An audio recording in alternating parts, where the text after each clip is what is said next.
We're just going to keep striding. Yes, how much more comfortable do you think Hendon is now compared to 4 games ago when he went? What difference do you see in him as he's gotten more set? I knew Hendon was a great quarterback, and now he's just showing everybody what he could do all along. I feel like he's real comfortable, has all the confidence in the world in his linemen, linebackers, receivers, and it's all about us playing as one. And so we're going to continue stride in that right direction. It's the second week in a row you guys have scored 4 first-quarter touchdowns. What's the key to getting off to a start that fast, and how good does it feel when you're rolling like that? Like I said, it starts at practice, practicing with the right mentality when we get out there, making sure everything is like A1. It's also all about, coaching one another. And I feel like Hendon's been doing a great job of that, make sure everybody stay locked in and focused. And also me as a receiver. And so, we're just going to keep working, get back to work on Monday. Go to Austin, then Mike. I just asked the other 2 guys, what did you know about Al Wilson before this week, and what did you take away from everything that he said to you guys and everything that happened today? I met Al. I met Al last year as well, and his message. It's his present. It's his present. Like he's like I said, he's a Hall of Famer.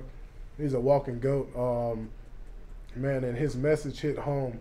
He was just telling us it's all about playing for the power of the T. It's all about playing for the guy next to you, and like that's what it all comes down to. Like you got to play as a family. We go out there, we put our lives on the line every weekend, and it's about making sure we got one another. And so I feel like that's the key to success, and that's pretty much what Al's been talking about. What about you, Jim? Just sitting there listening to Al Wilson, like Velus said, his presence, you feel it when he walks into the locker room, you just feel it when he's around. And the biggest takeaway I got was just how special playing, in Neyland is, and playing with that T on your chest, and just it's just bigger than you, and just taking that away from the legend himself meant a lot. Go to Mike and then Wes. Jaylen, what did you see on that goal line play that South Carolina ran in? I think some teams have kind of gotten you guys with stuff like that. So were you, at this point, looking out for that? To a certain extent, yes. I saw him toss the ball to, I think it was a lineman or whatever, and something in my head was like, that's not right. So I just dropped back, and the ball fell in my hand. So. Wes. Yeah, I was going to ask you, are you like trying to set a record for most number of interceptions with a guy with a cast? No, man.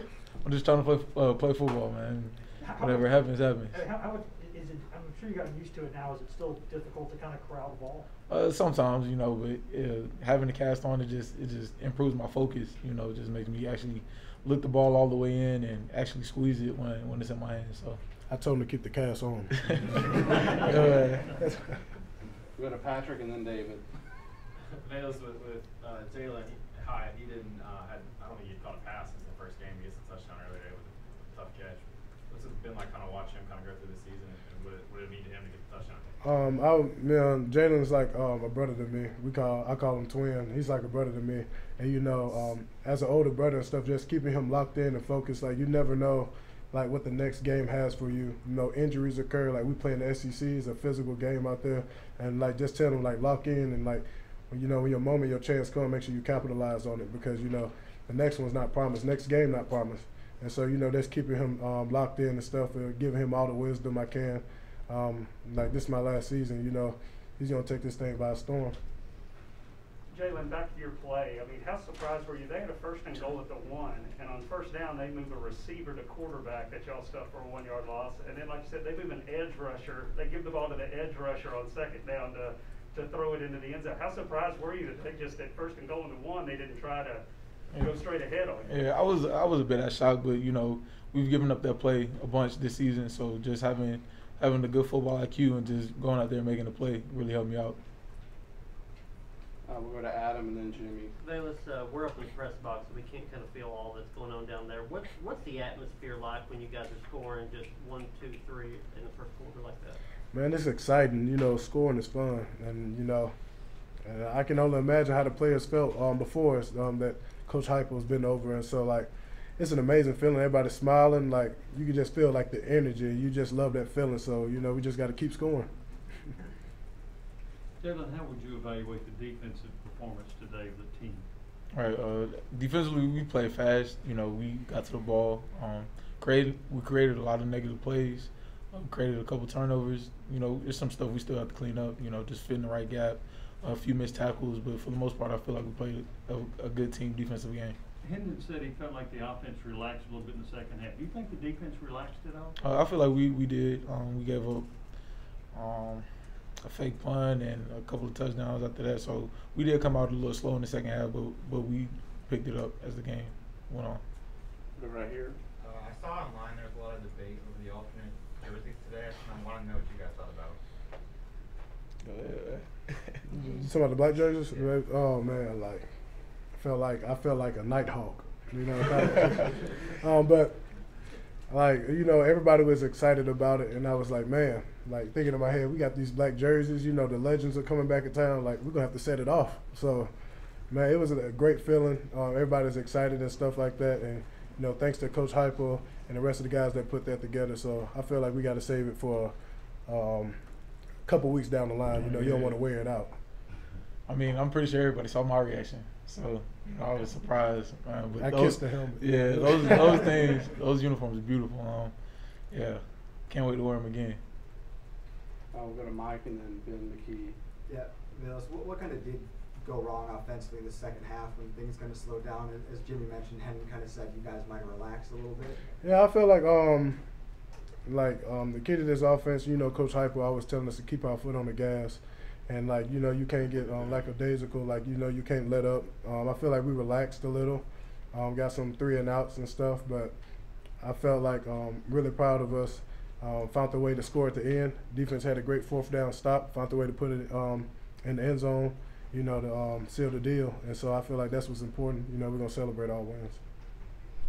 Jaylen, what did you see from Brandon with Theo out, and did much change in the secondary with Theo being out?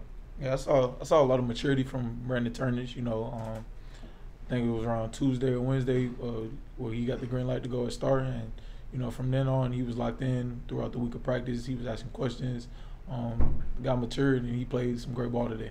Was there a lot different with Theo being out? Who stepped up as the leader in his place? No, it wasn't different. You know, we harp on, you know, next man up. So, and with us being together and playing as much ball as we have together, it wasn't a drop off at all. Right here. Yeah, Jaylen, y'all seen a fair amount of trick plays so far, especially passes. I mean, double passes against Tennessee Tech. As kind of the last line of defense, how are you taught to sniff those out and to kind of read trick plays as they happen? Right. It all starts with your eyes. You know, just trusting your keys, trusting what you're supposed to look at, and you know, just having good field awareness. Coach Nez and Coach Banks always harp on, you know, we're the last line of defense, so don't know until you go. Stay deep as the deepest, and when you see it, just react and make a play. We'll go for the last two. Then Ryan. Jill, I know that I don't know how much y'all pay attention or don't, but there's going to be a lot of talk about the offenses in this game going into Tennessee Ole Miss week. As a defender, is that something you're like, man, is that going to motivate you at all? If you talking about the offenses all week going into this one? Not really, because we play defense. So our biggest focus is Tennessee defense going in. First of all, you know, getting the corrections from South Carolina, what we messed up on, and then focusing on Ole Miss and what we need to do to stop them and what we need to do to be at our best. All right, and that's it, guys. Thank y'all. Have a blessed one.